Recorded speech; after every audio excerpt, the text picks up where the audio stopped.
In this video, we're going to talk about using scrapbooking paper on the gel plate. Before we actually do that though, let's talk a little bit about the paper you can use. After doing some experimenting, the best paper that I can find that works really well is this glossy. You can see the gloss in there. So I have a few things I'm going to play around with. I love this one. Look at the bees. That one's going to be really cute. That's a two-sided. As far as the other types of scrapbooking paper, the more common, where the print on them is very dull, you can kind of get a print with these, especially if you kind of like the rustic look. But you definitely need high contrast for this. And we're going to play around with these a little bit. I already tried one, and see how it works out. So let me get my gel plate, and if you want to grab your gel plate and some scrapbooking paper and join me, that will be wonderful. So this video is going to be in real time. If you want a speedy version of this, I can leave a link to that video in the description box below. But I'm going to start out with using up this black paint.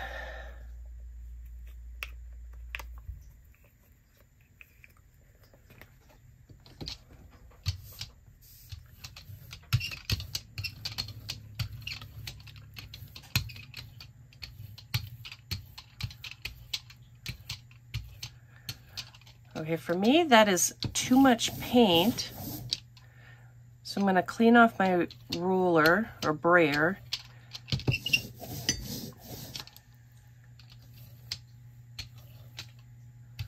Oops, that happens. You want a really nice, thin, covered layer. You don't want to be able to see the gel plate at all.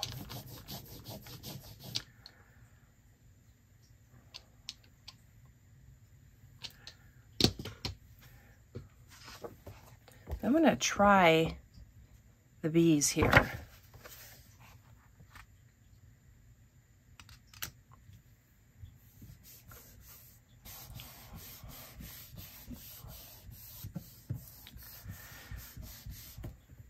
And go ahead and rub it in.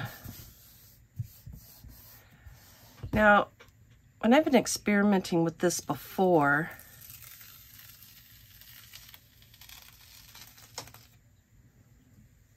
I was going to say that it takes a little more rubbing, but this piece just proved me wrong. So we're going to let that dry all the way, and then we'll come back and put on the top coat. So I let this dry for about 3 to 4 minutes, and I think we're ready for the top coat.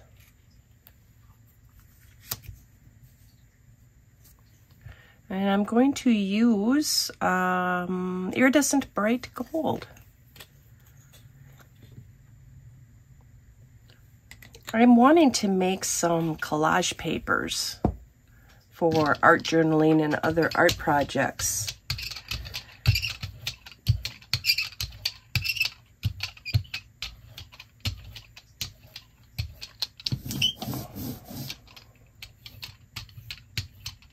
And for this layer, you want it quite thin, but not dry. And you want to be able to see the image underneath the top coat here. And I'm using some tissue paper.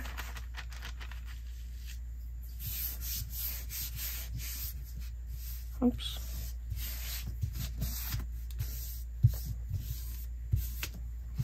I'm trying to avoid getting wrinkles in there, but sometimes that is impossible. Now for this step, you just want to rub in really well. You could kind of feel that it's wet, kind of damp from the back side of the paper here. You can let this layer dry, but I found that you don't really have to unless you're really creating like a piece of art. I'm not creating a piece of art here. I'm just creating a tool to create art with. We can lift up the corner here and see, and this paper rips.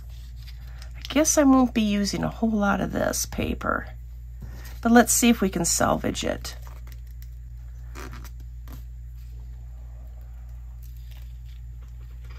Yeah, that worked out okay. I think I just need to be a little bit more careful. I've actually don't use this kind of paper for gel printing, and it's the first time, and I think I was a little aggressive.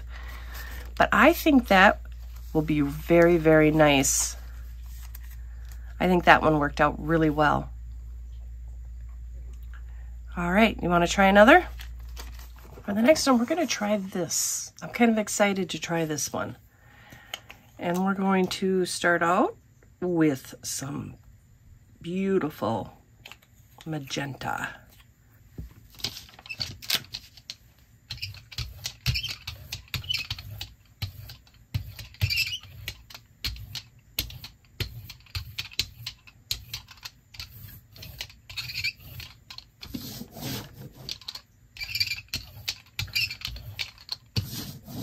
Okay, I'm not exactly thrilled with using this as a color to pick up the image with. So what I'm going to do is stamp on it to begin with and let that dry and then put on another coat of paint. So I'm just going to do something like this.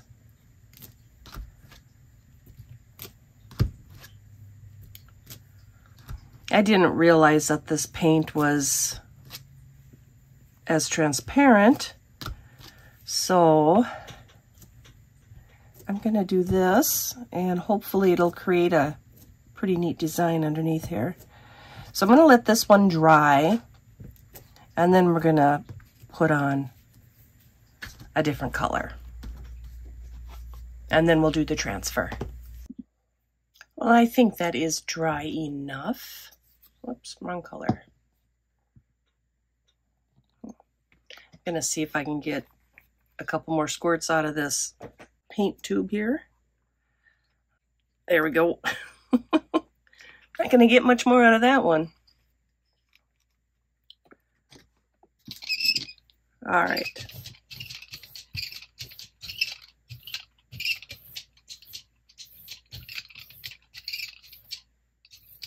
Now when I do something like this, put a color over a color on the first layer, I do put the paint on a little bit heavier than I should because I don't want to mess with that pink layer. Again, you want a thin, smooth layer, and you don't want to see the pink, which we are seeing the pink here. Cover that back up. Okay. This should work out well. Let's give it a shot. And I should have made that piece a little bit larger to cover the whole plate.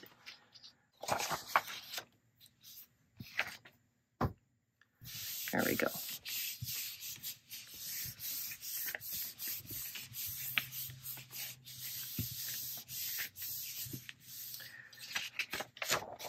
Let's lift a corner and see what we have. Ooh, looking quite nice. I can live with that. Okay, we're going to let that dry, and that's going to take about, if you're going to just let it sit, I bet that'll take about 5 minutes.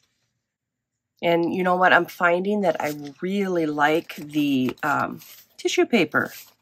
Why haven't I ever used tissue paper before? I just have to be more careful with it. I usually use this brown light paper.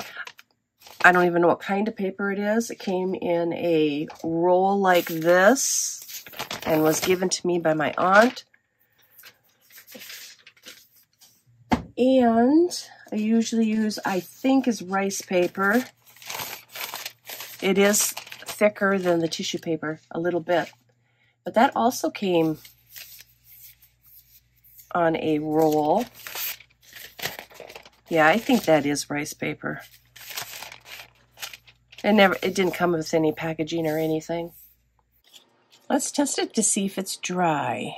If you touch it and nothing comes on your fingers, you are good to go.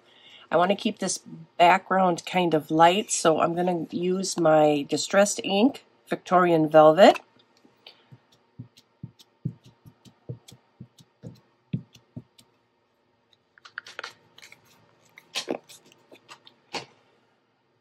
And some clear gesso.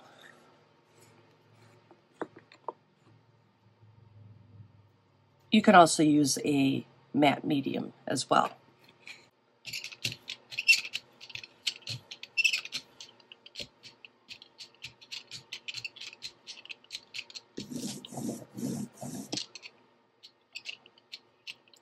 Again, you want a fairly thin layer.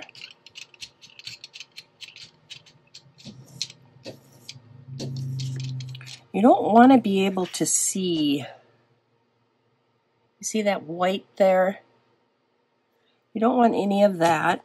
I wonder if you can see the layer here.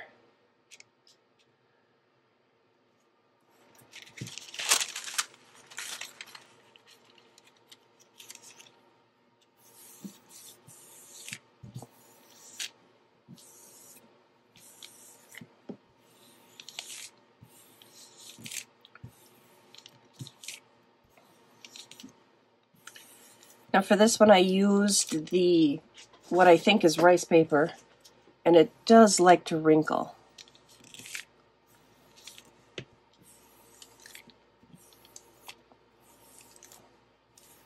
And it might be because I have too much gesso, but that is okay. Sometimes I think wrinkles can add a little bit of interest, depending upon what you want to use it for. All right, so let's peek and see if it had picked up. Well, yes and no. I'm going to put it back down and do a little more rubbing.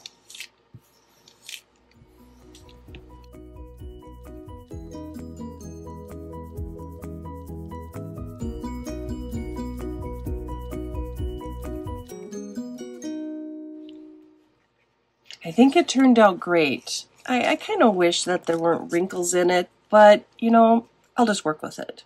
I just love the color here of the Distress ink. So that one turned out really well. I like it. We need to try one more of this glossy. Now this works really well. I was just hoping I had a larger piece. Well, I got just enough paint on here on the first try. I don't have to take a whole lot off, which is nice. All right, so we are going to use this piece right in the center here. And then I have tried this technique before, and you can reuse these papers a few times, but just know that every time you use them, the image gets a little less clear.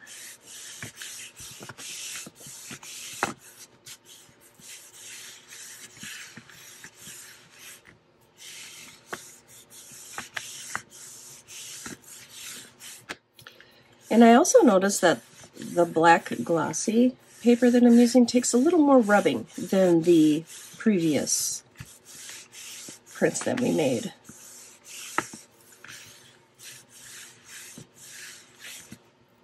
Do a peek a little bit. You see that? That could use a little more rubbing. I am using paper that has been used before, so that may have an effect on it. A little less clear. Yeah, I used it 1, 2, 3.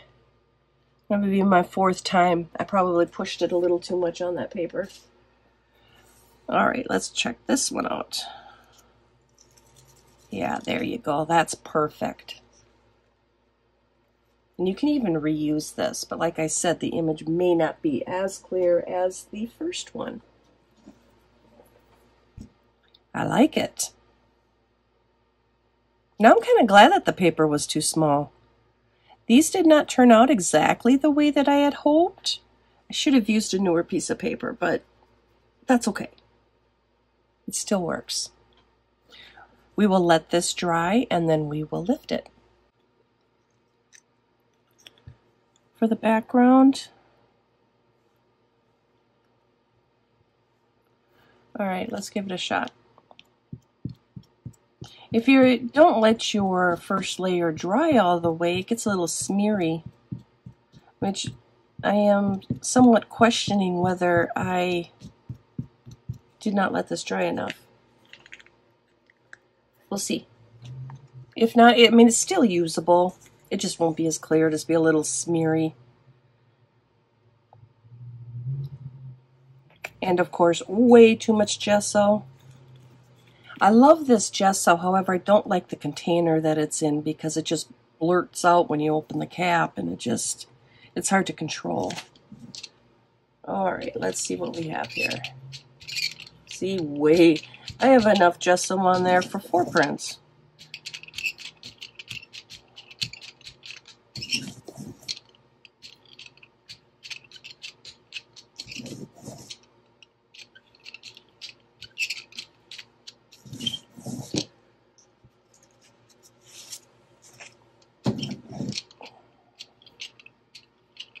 Again, a nice thin wet layer, and you will definitely want to be able to see your image underneath. Right. I am going to use this paper. And I gotta tell you, I must not know how to cut paper. It just barely fit on here. There we go.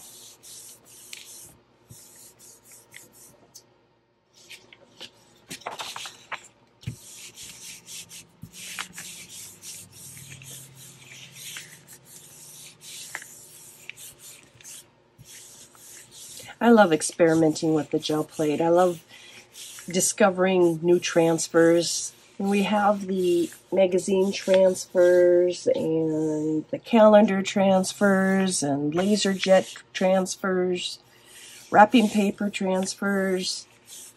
And now we are experimenting with scrapbooking paper. I heard that iron-on transfers work too.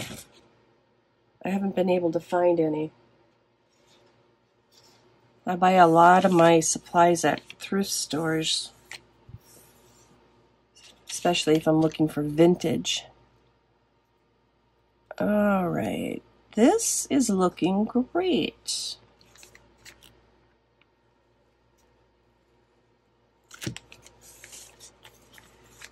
I could live with that. That will look great as collage paper. All right, so we did all of the glossy stuff now. The gold foil, and it doesn't have to be gold, it can be any color. And we have done the black on black glossy, which looks like it's slightly embossed. But the design is glossy and the background is not. And that works really well. Now we're going to try using just regular everyday scrapbook paper, the non-glossy kind. And I haven't had the luck I've had with the glossy stuff, obviously. But I think if you're happy with kind of the rustic, aged look. This might be good for you. It does not pull up everything, and I'm trying to decide which paper to try. I'm thinking about trying this one. Now, when you use this kind of paper, you definitely want high contrast. And I'm going to use a green paint, or not, because I can't find any. I have a little bit of a color palette idea that I want to work with here in the end product here, after all these papers are made and we make a project. I always use way too much paint. I'm gonna wonder how much paint I would save.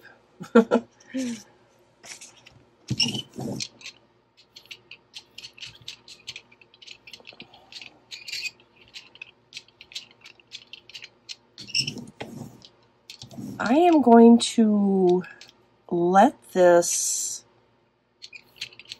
sit just for a minute.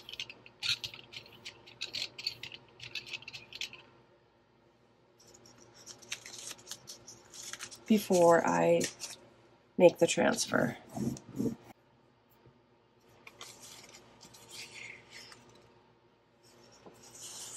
This,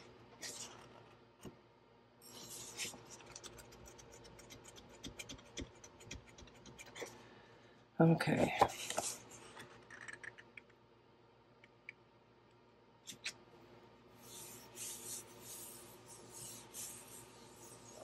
I'm just going to give it a light rub and then test.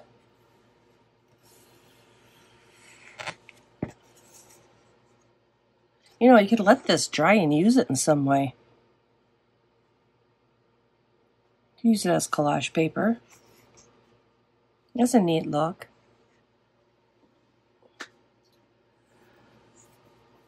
Okay, so this didn't work out. I mean, this worked out pretty well. I'm happy with it. Like I said, I think it's very important to have high contrasting paper when you're using the non-glossy. It helps. It's not perfect. And I wonder if I could have left it on a little bit more, as, you know, this is clear, this is not, but it might. I'm going to use this stamp. I have a few stamps that I have totally dedicated to the gel plate because they kind of get, maybe that wasn't such a good idea. But that's what it's like when you're just playing and experimenting. But I think it has potential. Right now I'm going to use antique linen. No, I feel like that's not the right color that I'm looking for. What about purple? Purple could work. With the orange? Well, it's not really orange, it's more of a brown, isn't it? That is definitely not dry. Alright. I'm going to let that dry and I will come back and we'll decide what color to put in the background. Nothing coming up on the finger. I'm going to use this blue.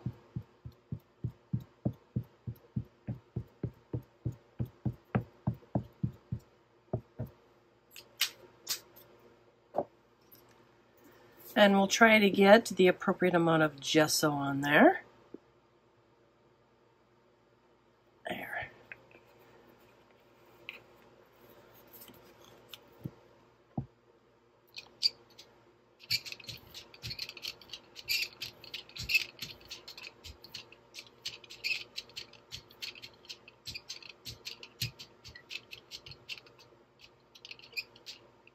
I have high hopes for this print.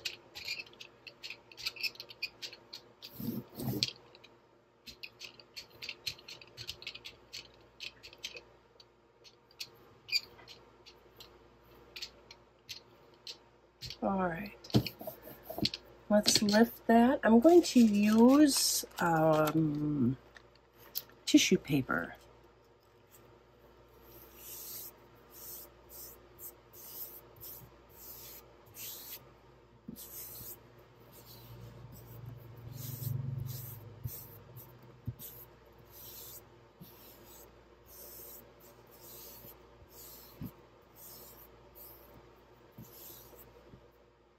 That's kind of pretty in itself.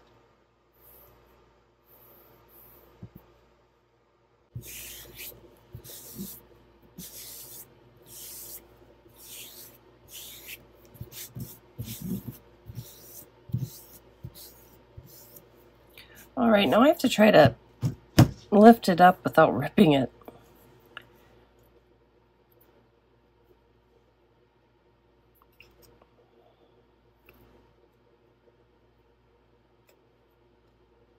Ooh, there's a little rip.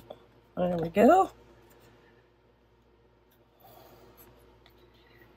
Easy does it.